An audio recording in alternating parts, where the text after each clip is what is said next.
Génocide et salemi le bamakate. Il fallait bien sauter les manaba fali to beta yoka nzembo ya Alpha Blondy. Non à la génocide congolaise. Azembe la Congolais, non à la balkanisation. Mais yoko ya bino tata mobimba yewana. Il faut yoka ba médecin to ba meratongo la bangi, to ba tongo la babaka mindongo na soko baki mondongo na bangi mutu e kobeba yoka Alpha Blondy. Congo Température TV.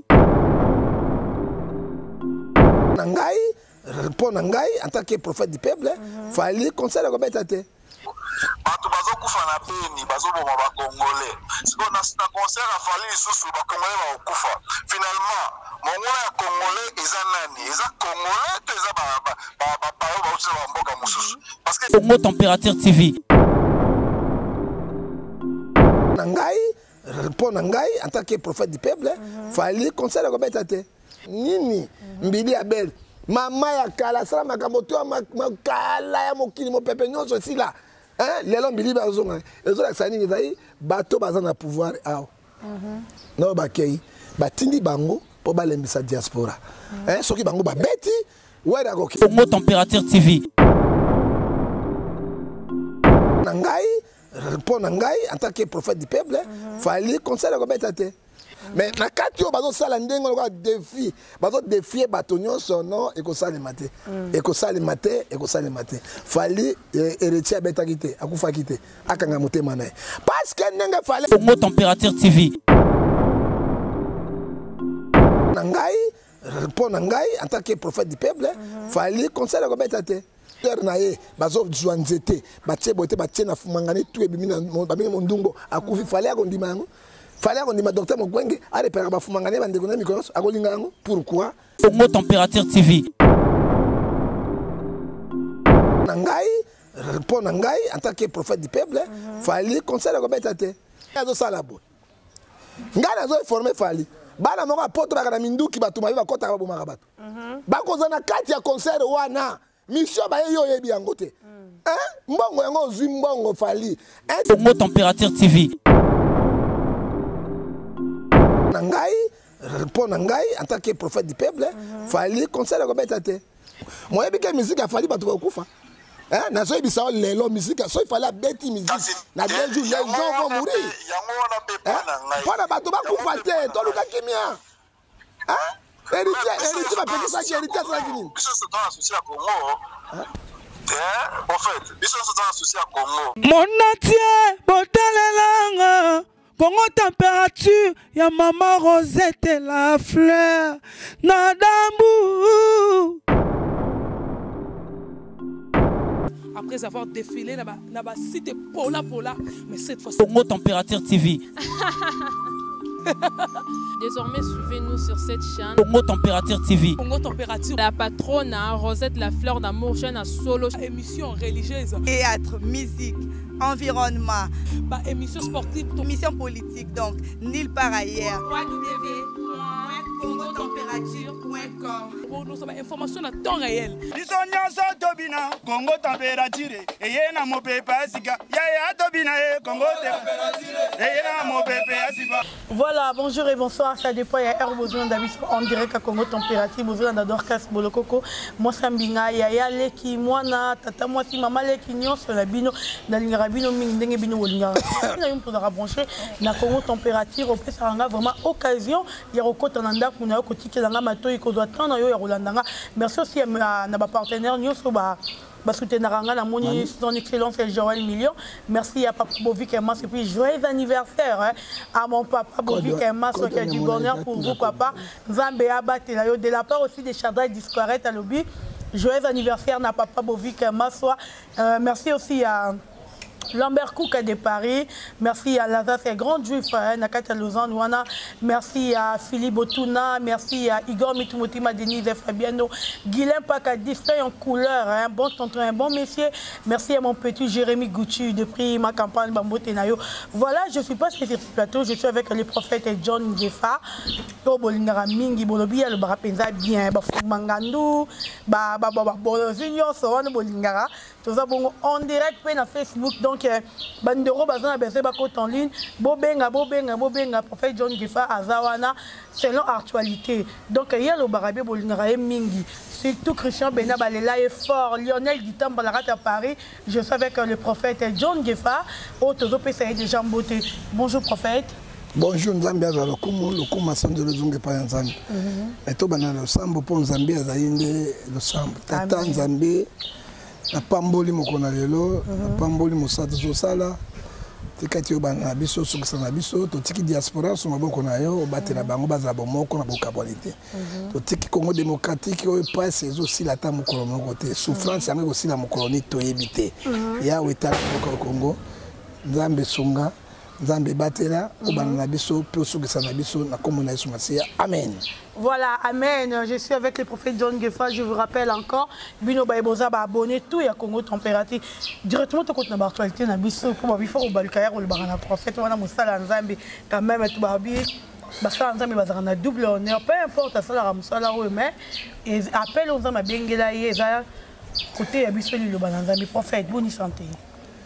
Santé zaka négatif na émission parce que sur les politiques les autres malamu ndé mboko na tambo malamu sur les politiques les autres malamu te makamunyo sosilaka hein to ko ba santé te bien te mais Nzambe azali kaka pour azako battre la pièce au son. Voilà prophète le lot moni fali pourquoi ou les autres pour le 28 na Paris wana na Bexi notre arena.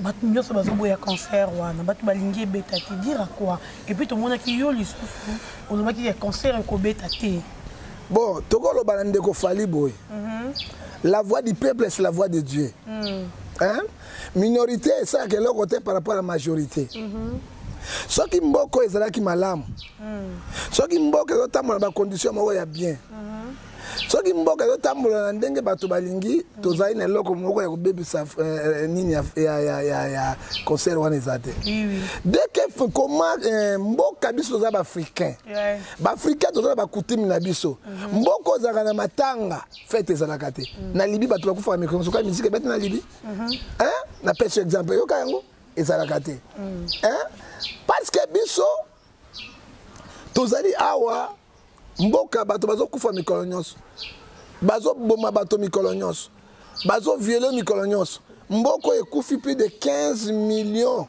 koleka Brazzaville ko basangisa Brazza Congo na Cameroun nde bato bakufi na kati ya Congo na biso na est alors toko ça la crime contre l'humanité et puis à part crime contre l'humanité toza pena na génocide et salemi eloba makate il fallait biso totele manaba fali to beta oyo yoka Nzembo ya Alpha Blondy, non à la génocide congolaise. Azembe la Congolais, non à la balkanisation.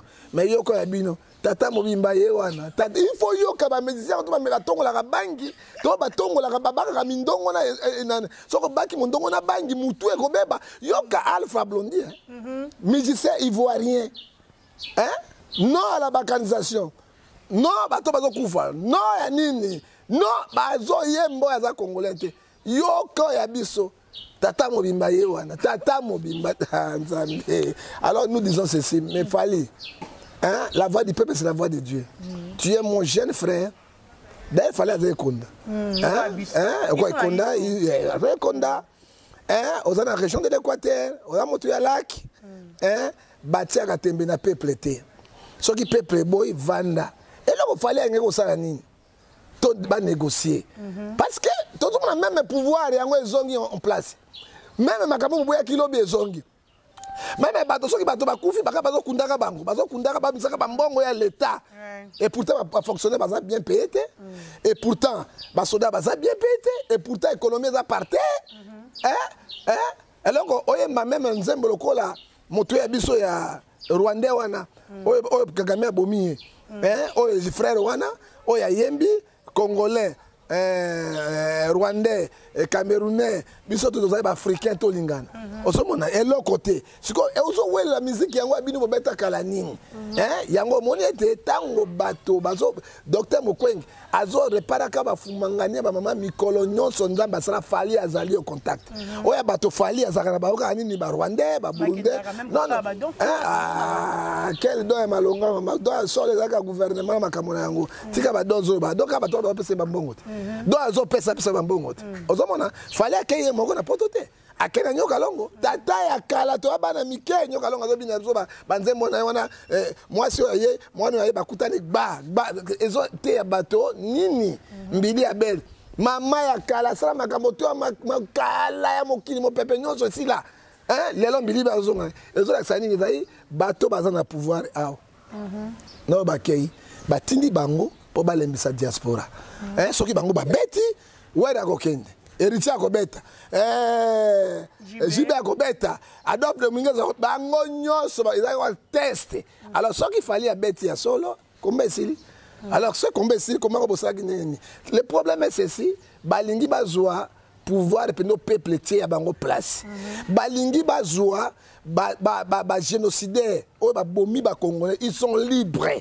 ba justice ezwa bango ba sambisama ba mériter punition na bango ba oyo ba voleur économique oyo ba sili mbongo ya l'état mbongo ezalité ba mona yango et tout ça réconciliation nationale to senga bolimbisi na tango wana tokotala ndenge ni ba musicien ba ko beta musique na bango parce que bango za culture eza mosala na bango mais na kati yo bazo sala ndenge ko défi bazo défier batonyo sono ekosala maté ekosala maté fali héritier beta kité akufa kité akanga motema na parce que ndenge fali azo sala bo ngana zo former fali bana moko poto bakana minduki batuma ba kota ba bomaka bato bakoza na kati ya concert wana mission ba yo yebi yango te mbongo yango zwi mbongo fali 1 Timothée 5 verset 6 à 10 lobby l'argent est source à makambo sur mabe ozomona nous ne refusons pas ezali culture na biso il faut etombwama ekende mais ekobanda kobeta na façon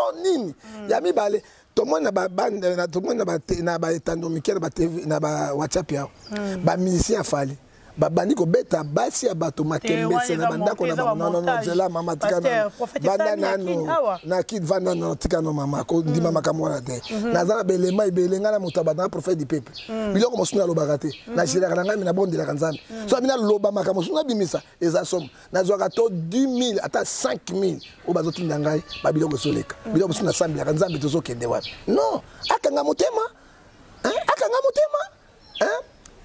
yazo mona ngando basomesa na kingakati te bato bazokufa na kingakati kuno bafali balobaka mikolo ngando bakoma kolia nde misuni ya bato baliaka banyama te mais c'est quand même ce sont les gens qui baza na Congo soki bozo bango te baza na Congo et pour na justice ils ont inquiété bango te ces pays atinda mandat d'arrêt international ba récupérer bango balingo objectif yango te mais tozo na kati ya mboka ni soki mboka justice kufi mboka na za futi parce que boy basali ba vrai crime ils sont là baza libre ba mbongo na bango bazolia bazo kodondwa mais fallait ako beta ndenge wana fallait apparent soki mwana ne bazo violer ya kondima yango soki ba bomi ba mama na papa ne ba kufa to ndenge ba kufa na makambo na na biloko na bango toyebi soki mama na papa ne ba ki vivant ba bomi bango ya kondima yango ba sœur na ye bazo zwa nzete batie bote batie na fumangani tu ebimi na baminga mondungo akufi fallait akondima yango fallait akondima docteur Mokwenge a repérer ba fumangani bandeko na mikolo akolinga yango pourquoi akosala biloko ndenge wana nous n'acceptons pas pour na ngai en tant que prophète du peuple fallait conseil ko betate. Voilà, merci prophète John Gefa tozwa bande comme sous bazan pe aline bazan a besoin ba poser ba question na bango pour répondre bango donc bande ko bo comprendre toza bon on a les prophètes du peuple John Gefa oyo wapi botinda ba question na bino boza voilà tozine de ko aline. Bonjour papa. Bonjour. Oui papa obengi biso wapi? Oui, nous sommes à Paris, nous sommes en France, dans Saint-Brieuc. Voilà, le bas moi makasi pour bandeko bazolanda yo na prophète Azali na biso le prophète John Gefa poser question na yo le bas makasi po yo kayo.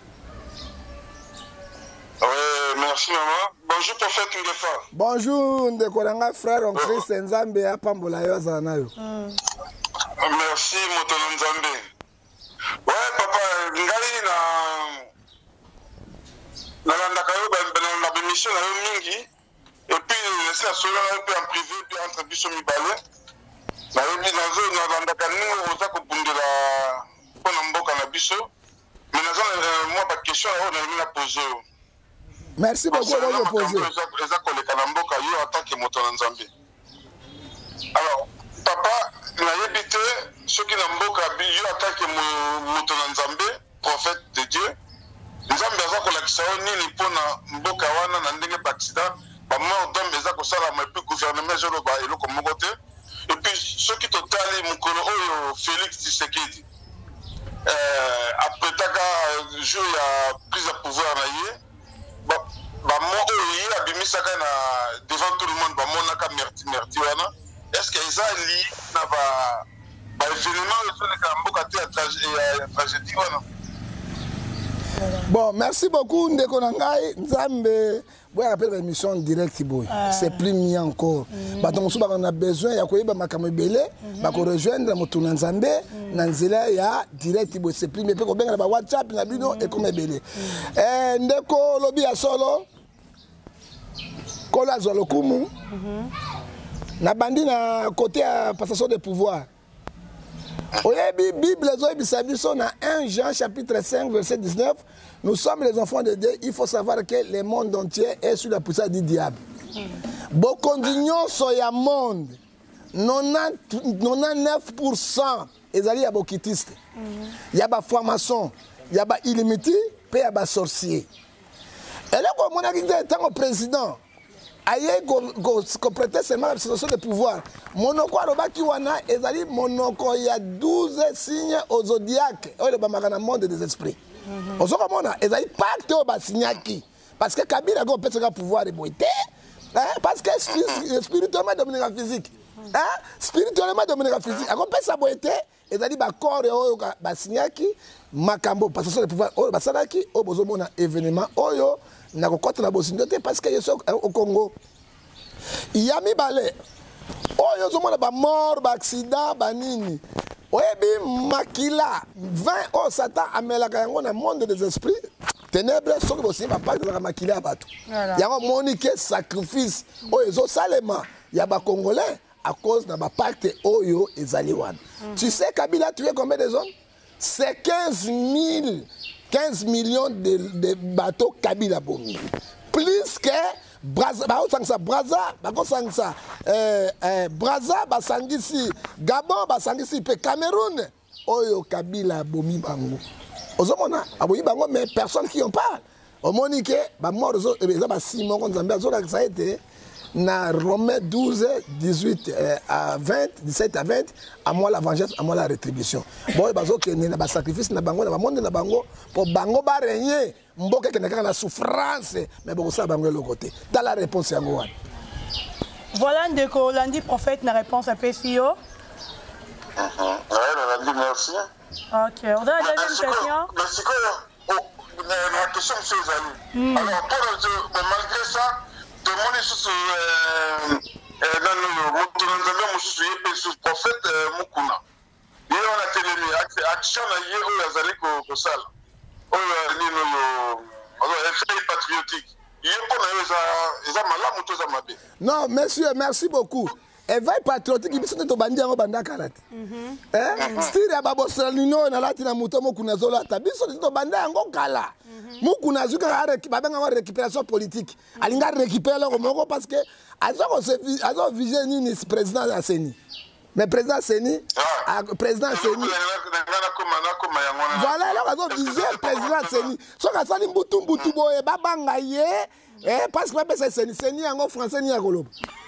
Nabi Seni yango nini français nini akoloba devant Mindele devant nini. Il faut dire la vérité. Mukuna so bien français na terre na français. Akende répondre à terre na lingala. Aketa na terre lingala. Ngala bi ko moi speak English yes how are you how are you come hey tuna izo ko iba. OK? Alors ndeko na ngai tuzo continuer na yo tika ko mburi ngana. Tuzo continuer na yango. Voilà ba obenge belé prophète. Bon problème était. Mais tika ngala sisa na na yo. Yami balé. Éveil patriotique Mukuna take au Kabila. Ça quand on a FCC aye ba dans attaquer Tshisekedi parce que Mukuna ça le côté Tshisekedi na Kabila le moko Tshisekedi na Kabila na Kamere eloko moko. Bon likambo ya Mike Mokeba ine boss olobi merci na papa mula. So que veille patriotique yo mona kinga na prison makala. O mona kinga na kata ipa Mike nazo kende partout because o veille patriotique na ye. Likambo ya Mike azolo bango te pona nini. Yango yazali veille patriotique pona bato FCC. Azo kosa bato parce que FCC na cash na INC ya Tshisekedi ya Kamere bazali eloko moko. A okene nango eloko moko te. Voilà, merci Ndeko. Tous les peuples Ndeko Moussou Bazan en ligne. Oui, oui. Bazan vraiment est belé. Voilà, Ndeko To Yamba. Tous les Moussou. Allô, bonjour. Allô? Oui, allô, bonjour. Bonjour, maman Dorcas. Comment vous allez? Je vais bien, papa, merci. Aux abonnés en direct à Wandongo Bengi Bissot, aux abonnés on a le prophète John Jeffa. Mathis, ça voit moi qui a posé question à yo, hasard on a pour répondre à yo. Ah ok, ça va. Là, comme on a eu monsieur Jean-Paul, nous avons bien parti à France. Oui, oui. Alors, nous avons une question par rapport à l'émission Bozo Sala parce que je comprends que dès qu'on a besoin il faut parfois mettre un concert en photo. Alors, tu veux dire qu'il y a une musique et la culture et mboka. Et puis pour nos parents, nos musiciens, quand même, quand même aussi, c'est quoi on a sauté privé, les lois bêta sous la concerté. On se retrouve. Et puis, avant toute la question d'Angaï, il y a encore un dernier point à soulever. Et ça que tout le monde peut bander comme sous bazo séparé concert wana beta soit disant pour la makambezo les canabeni. Est-ce que bander wana ba beta la musique wana banda kuna bangote ou bien babina bangote. So question na tout na prophète Isali. Pourquoi est-ce que concert wana il faut pas beta parce que on appelle naza awa. Naza pour que concert wana et beta. Voilà un peu ma question. Bon, monsieur Ndeko Nanga, Nzambe a pambola yo. D'ailleurs, poser question à yo très poliment. Nzambe lingi boye, hein, au kamati poser ma question quand ba voyer mosusu ba sala raté. Non, biso de la ni na pouvoir, ni na musique, ni quoi. Nous sommes église au milieu du village. Au Touni Malam, posons que ça concert est bête. Est-ce que bana wana, bazana droit, il y a ba parole bango na vite. Au PC sous concert malam. Voilà, tout à fait. Parce que pour les musiciens, la musique. Parce que tu as besoin qu'on ait bon, misale salama, et bâtissama, et tout. Parce que musicien, moussa na musique. Pourquoi faut pas que ça ait bétaté? Bon, c'est quoi la question? La réponse est dans zabo. Tant que tu mona, pourquoi les combattants batelema musique bête na potote? Pona ndenge bazali kokumisa Kabila na mama Olive Kola Nzambe bakofi bango nyonso kiti oyo et pourtant Kabila tous les gens hein maman Olive tous les gens les loba kalamiki de comédiens so bazokufa les morts comme quoi likamona wa papa bazokumisa bango peuple lobi ah comment bato oyo baza ba congolais ko la biso baza ba étranger te mutu ezo boma mutu ezo massacrer mutu bi peuple congolais te azo mofuna ye bango bazo kumisa beta musique ponani nde omoni diaspora na peuple yo kakikanda désormais musique ko beta te naka ba musicien te pa passer a passer ya Kinshasa bateka na poto te o bazalaki o mukuna ngi ko se échapper ami bonga pa bandima ka te na poto bateka sur na poto te to moni pasteur andundu ba boto micro na poto to moni ba kizamini ba boto sur na poto te ba soni ba zo kende te ba denile ba kende te sanction les ali ka pona la musicien te même le pasteur. Mais ceux qui vont mettre la musique dans le pot, ils vont mettre la musique en Afrique, ils vont mettre la musique dans les États-Unis, ils vont mettre la musique dans l'Australie. Mais pourquoi nous disons ceci? Effet Kabila, Tshisekedi, Kamere, Baza Eloko Moko. Parce que baza na coalition, baza na alliance, nous sommes en bok. Lelo bango Tshisekedi na pouvoir lelo. Et là on est changé. Parce que Kabila a commandé, Kamere a koyiba. Qu'est-ce qui est là on est changé? Biso de souffrir peuple. Comment tu continues dans la bateau moko? Bazo souffrir bateau, bazo pour ma bateau. Tobine la non. Nous sommes les Africains. Le quoi les Africains. Et là quand tu négocies, on maninga ngai moko na poto. dans tango kimé kozala ko négocier na ba combattant pour na culture na biso boma yango te. Pour le moment frère, yo zolo ba lelo 15 personnes ba wi bango na Béni. Accident ça 60 000 60 personnes awa. Lelo tuzo ba mbula e beti maye bo wi bato na Kinshasa ba bisa te. Nous ne refusons pas pour le moment. Yo kanga tuninga motuna pour le moment. Toyo kana no peuple si malango to kobongisa ba kobeta musique na bango. Moye bike musique afali bato ba kufa. Hein, na so bisa lelo musique so il fallait beti musique. Na 2 jours les gens vont mourir. Voilà bato ba kufa te to luka kimia. Hein?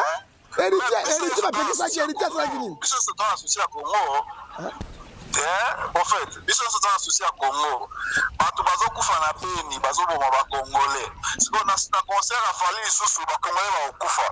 Finalement, mon ya congolais eza nani? Eza congolais te eza ba mboka mususu. Parce que eza triste que congolais azolo ba ke na concert à fali bato ba kufa. Mais dans le Bible, pourquoi? L'homme est prudent, Deutéronome verset 29. Véhiculer message que non, tolingi kimia na mboka na biso tolingi changement. Mais ce qui biso tozo boya musique na beta, message vous a véhiculé nini. To bona ba pays mususu roi ba Amérique, ba Afrique du Sud, ba mboka télé. Ba passer message de ba pe na musique. Mais pourquoi biso ba congolais tolingi to boma armes on a puissant c'est-à-dire qu'ils sont vraiment puissants trop utilisés pour que message y a souffrance il y a pas congolais et les capés dans le monde entier. Bon, ndeko qui a ngos na répondre yo na question wana. Suka na ngo musique ko betaka. Suka na ngo musique ko beta parce que biso to kotelem.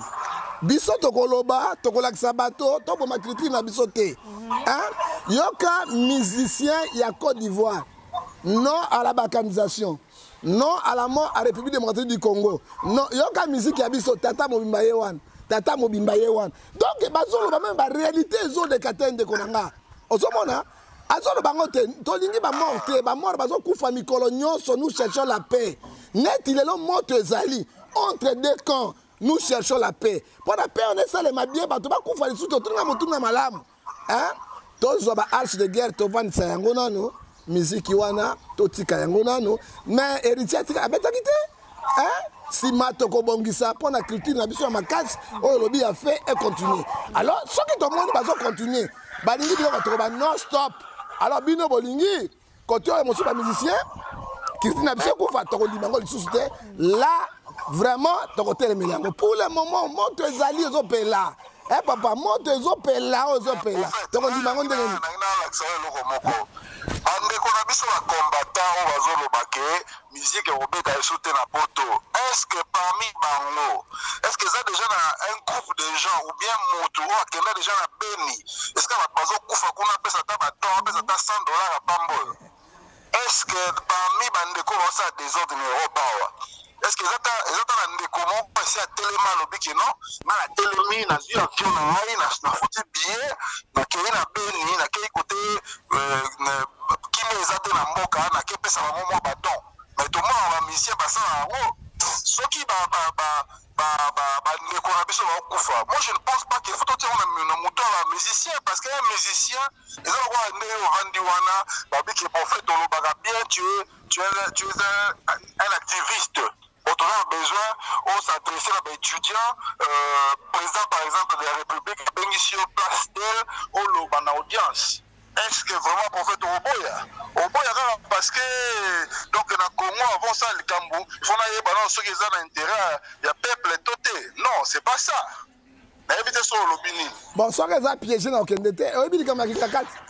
Lelo ba sili hein a bien tu le kato ba to ba imsa ba komede ba kufa lisusu hein papa qui prend intérêt à peuple na koboya te ça qui prend intérêt personnellement moi je refuse hein parce que moi je suis pas riche je suis pauvre na pauvre pas ba to ya pauvre ozomona na pèse exemple ba boto lingai ba chaîne non ba caméra na ngai ba ordinateur na ngai na betaki ndela titre lelo na pèse ngata ordinateur la pam hein na pèse ngata ordinateur la pam ba lelo chaîne na ngai au téléma na zuité bakopromettre bazwi yango te ozomona nous ne refusons pas ezali moto na moto bato mosusu ezali moto na motema na ye nga nakopesa exemple mon frère moi je n'ai pas l'argent nakei kotala Mike na prison nabimisi 5 prisonniers oyo basambelaka na église na ngai te oyo nayebi bango te oyo bapesa bango bambote te j'ai payé l'argent babimi mpe bapesi ngai ta mbote ya pamba prof merci beaucoup tenabi nzambe ma ofuta ngai c'est ça le problème za motema na motema oya motema yango wana ndeko na ngai moto mosana motema na ye mitema na motema ekokanaka te réponse na pesa yango wana zala na kimia nzambe akosala na yo apesa sagesse na intelligence ebele o continue kopesa maloba malamu boye ekozala malamu. Voilà, merci Ndeko, merci l'appel Nayo, voilà.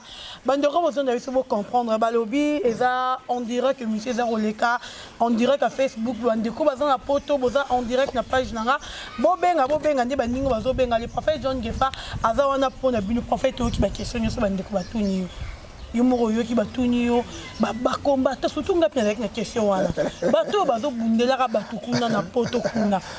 Et là, on est zanga bango pe batinda ata bambongo ata babilo malonga na babeni wana batinda kayo ebiti attention non loboko epese ebate Congo ils vivent na ba diaspora même Ngana ils vivent na diaspora faut dire la vérité et personne peut toucher la diaspora moto ko toucher diaspora te na kitisa moto pesanga $50 mais na zale ande comment ka pesanga $100 kenda ko zwango osomba te essence alors tu n'as pas tout nana ko pesanga $20 a pesanga $10 alors quand moto a touché diaspora a fini de na côté le melango mais tant que likambo na diaspora nous cherchons la paix ton luka pourquoi balingi ba misie ba betate likambo na bible likambo si la kate e bandaka si la kate wa to ko ça. Allô Ndeko. Oui, allô? Bonjour papa. Maman Dorcas Boni. Ça va, obengi biso wapi? Matisa voix po bandeko bazula ndo bayoka. En fait, na bengi bino. Allô? Ils ont juste dans Nord Allô, Matissa voix parce que vous avez au Canada, moi prophète a eu une question na yo ezate. Donc Matissa voix na yo. Pardon. Allô? Allô? Oui, allô Ndeko. Olobi nini? Tozo yo kayo. Le problème c'est quoi? Isaac moi na le makasi ezate tout.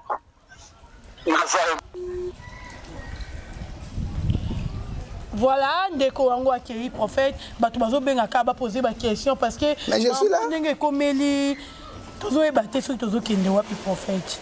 Oui, bien. Même bout que ba musicien moi place il ba beta ka. Mais on va négocier dans 2 jours dans 2 jours on va comme ça les on va négocier. Ba négocier likamba avant 2 jours oyo. Et puis au moins bazali awa déjà combat est divisé. Dans combat est divisé. Combat on attend ekabonaka et bien ça combattant donc et comment les choses sont un peu fragiles. Tout d'abord, les maîtres sales se lavent en famille. Tout bon ça m'a cambié cannabis. Tout le monde a pouvoir les autres mola, pouvoir les autres alliance sur Bassigna qui écouffa. Mboka sont développé qui me continue à est. Ba musicien ba robeta libre. Ba biso to qui te na poto to négocier na kati na ba combattant.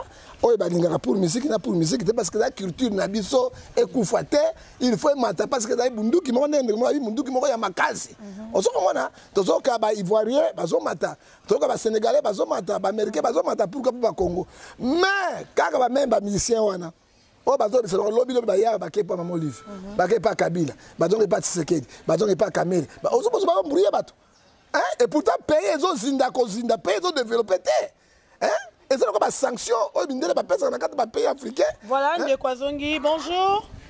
Ouais, posez directement question na le pasteur John Gefa, ayo kamotuna na yo à répondre.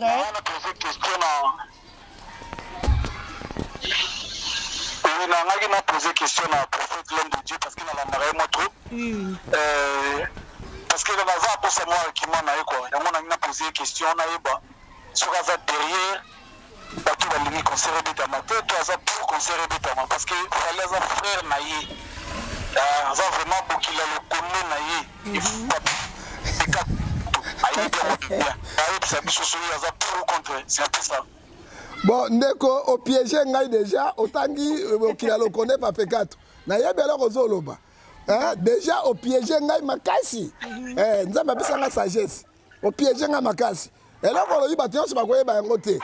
Il faut zalaka mutu oyo akati ya province wana, ai et puis école wana, ayeba eloko yo lobi. Vraiment naza na réponse te. Pour eloko na koloba sikoyo, ekoko bi mama be. Limbisanga à la prochaine fois na koloba yango. Mais question, mais quelque part, de quoi Bengi Bitazan a raison, prophète. Il faut soutenir Fali, pourquoi? Attends que ma kila na yo so. Ngana musicien, non, non, ça c'est le tribalisme. Attention, non, non, non. Moi, je suis. Comment on a entendu quoi, Bichi? L'homme de Dieu, L'homme de Dieu. L'homme de Dieu. Et ça, juste une chose, on a posé à Vinayo. À Vinayo, ça l'a bien bien. Parce que maintenant, nous avons pour. Parce que nous avons besoin de minute. Nous avons billet, nous avons maramutu. Et tant que Bokila le connaît, on a biso. Toi, on a posé sagesse na yo. Tu as eu sagesse na yo. Nous avons tant que Moussa Lanzambi et tant que Bobo Laka. Mais ça, biso, on a bien réconforté biso. Soit tu peux s'en dire, on a besoin de faire une casse, il y a peut-être, tu vois, on a besoin d'abandon. Bon, Ndeko, merci Mingi. Le qui le connaît et pas fait 4. Fali, c'est mon frère. Tu as même province, tu as 50 km, pas mon amboka na bango. Moi, je connais Fali. Là, petit, on va côté la makamon na bango, baluka ba bien na bango, ba si bango spirituellement, pour ba big sa bango na makamon. Oh, bitu mamoli mot. Oh, Fali bazo bunde, bitu mamoli mot, guerre des esprits. Quand nana sauvegarder mon frère Fali. Na batté la molimo ya Fali. Naza le la sentinelle. Ézéchiel 33 verset 7. Soki nzambe atindi etinda olobi na moto wana te mabe ekoteli ye na kotuna makila na epai na ye omoni concert oyo afali bato ya mitema mabe bandoki bato ya science occulte bato ya basacrifice bakoti na kati et puis concert oyo afali soki ebeti minduki ekobeta soki concert afali ebeti bato bakokufa frère Orbenga ngai na numéro na ngai 00243 89 610 49 41. Oya ngai ya WhatsApp direct. Soki fali abeti na be pourquoi que ça ni? Et là on dit que ça siko tin traiter motuna na ngai. Parce que il kambo héritier zala kaka boy. Héritier batumbaki ba mitu mobule bimaki concert kendeki. Pour le moment, je conseille à mon petit frère. Et là, quand on est côté de Minoko Yabato, agitation est côté de Mabe, Oyo Salemi, il faut te battre là, le leader de Koba Fali va remplacer le papa Wemba. Pour Fali, les lois à l'équipe à Bango, tout le monde va confier, banal, mototem, la Fali, il faut dire la vérité. C'est un musicien international. Tout la vérité, battre là, papa Wemba va confier, Kesser va confier. To battre là, l'idole Nabiso Wana Mounen. To battre là, Enan. To battre là, to protéger, à to préserver valeur. Il y a la République démocratique du Congo. On a blague. À part ce moment, la France était. Ce qui a mon show ezali, Atikanaye, et que c'est le côté, si Manayango, toko zoma na betando, pourquoi musique zo betate, toko bongisa à la prochaine, à kobeta musique parce que la vie continue. Opinion ni nanga yango. Voilà, merci Ndeko. L'homme de Dieu à Walikambu.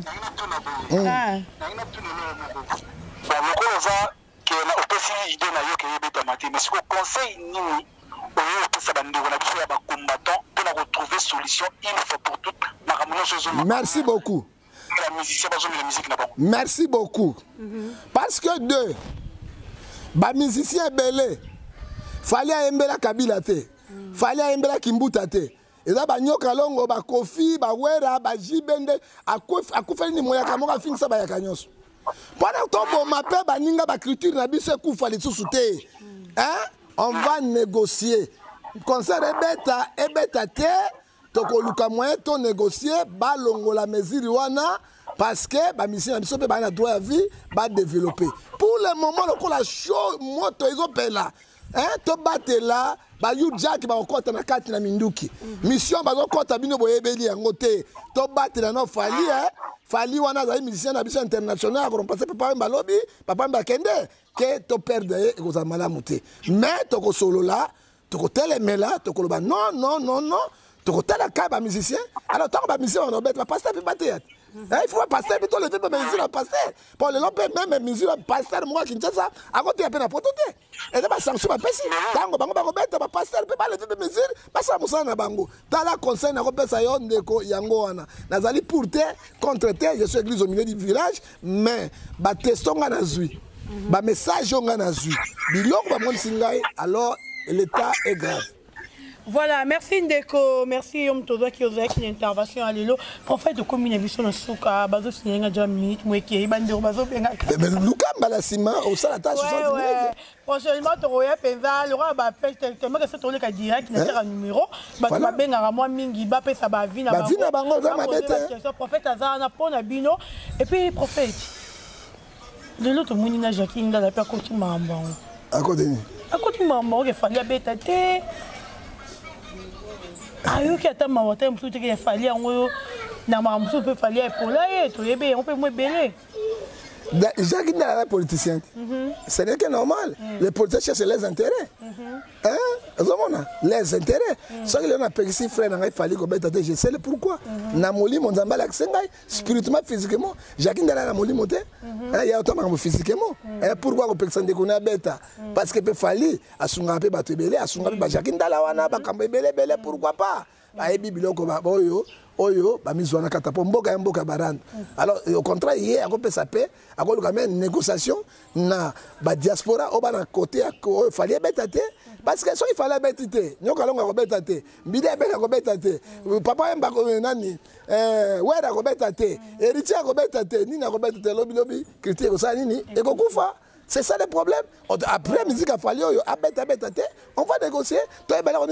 Nous sommes tous les Congolais. Voilà, merci beaucoup, prophète. De communication dans Souka, conseil européen pénal qui n'a eu fallu pour pas. Puis Azo c'est produit. Chada Discorrect, s'il vous plaît, vous allez concentrer dans ça. Conseil européen.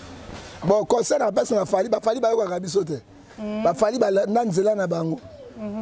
Or que des chroniques 20 de lobby. Confiez-vous à l'intérieur de votre rendez-vous sera fermé. Confiez-vous à ce prophète et vous réussirez. Un prophète, c'est lui qui prend la pensée de Dieu, il transforme le peuple de Dieu. Il y a un prophète à l'Okuta, il y a Miibi, il y a Fumangani, il y a Polosona Bango, il y a Fali, il y a Kontaka Bango, il y a Garima. Mais il y a Sarah Bango dans Zelate. Un prophète, c'est lui qui donne l'ordre et l'équilibre dans l'église, dans le pays. Au moment où conseil n'a pas si Faliboy. Au cas, il y a échauffouré. Mon petit frère abandonné. Vie ezabo, moi on ne blague pas avec les vies. Bah you Jack, bah encore t'es na mindu qui na bango. Bah you Jack, même la police bah kanga bango te bah ça bah maman a des gars, hein? Maman a des gars, bah ça déjà payé. Pour na rosala mabe kuna. Te conseiller boy. Au cas parce que Bercy a la porte gabo, moko. Les lots sont pas tumika camion mon auto mi baré mon là on dit sous conseil bêtate. Ne bah ça qui a héritier. Hein? Ce gars tumika camion mon bah tant au cap résidence des alliés. Biloko mabe ko bima mabe ezali soki peuple boy tika ko forcer la tirité parce que la vie continue conseil na personne na fali à moi.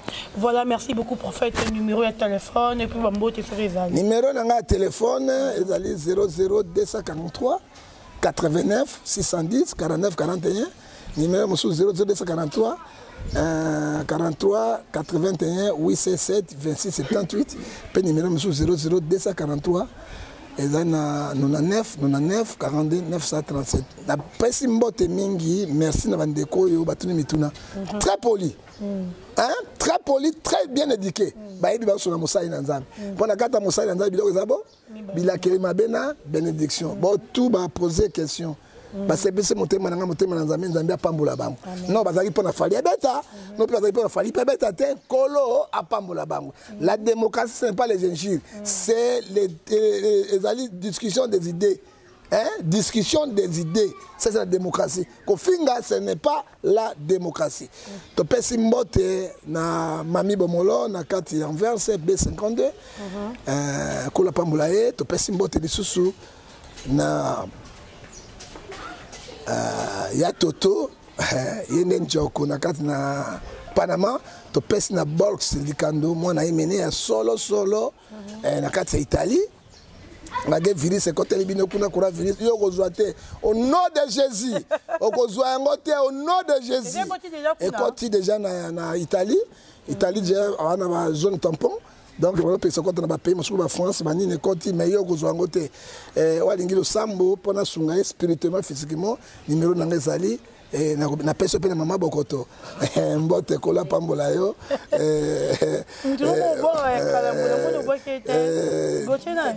Gauthier bele roi d'Angleterre na ba soute to akota pingana yebi Gauthier na yo kaka soute na ebite tu na yenga ite nga molimo nzambe na pesa mbote na Adam Kunda ana 12 yepa na concert fari Adam pardon kobeta mutute na bambwana wa milai ozo ya bango na sécurité pe misana bango baba na Congo to sura na maloba mais nazo kate ba combattant mususu bina bokende bina bundaka na Rwanda na Burundi te na Uganda te bazo kana baninga toko buka bino toko non ça c'est la haine hein comment Congolais tout kufa mikolo yo zo kana yo kana ça obunda na Matazone te obunda na Ilkite obunda jamais na John Sinai obunda monate hein quand ba maître non baka bunda na beni gagame wana gagame amukebo wa kuku dendo mais tala zai munene na armement na batuna bo bunda kuna te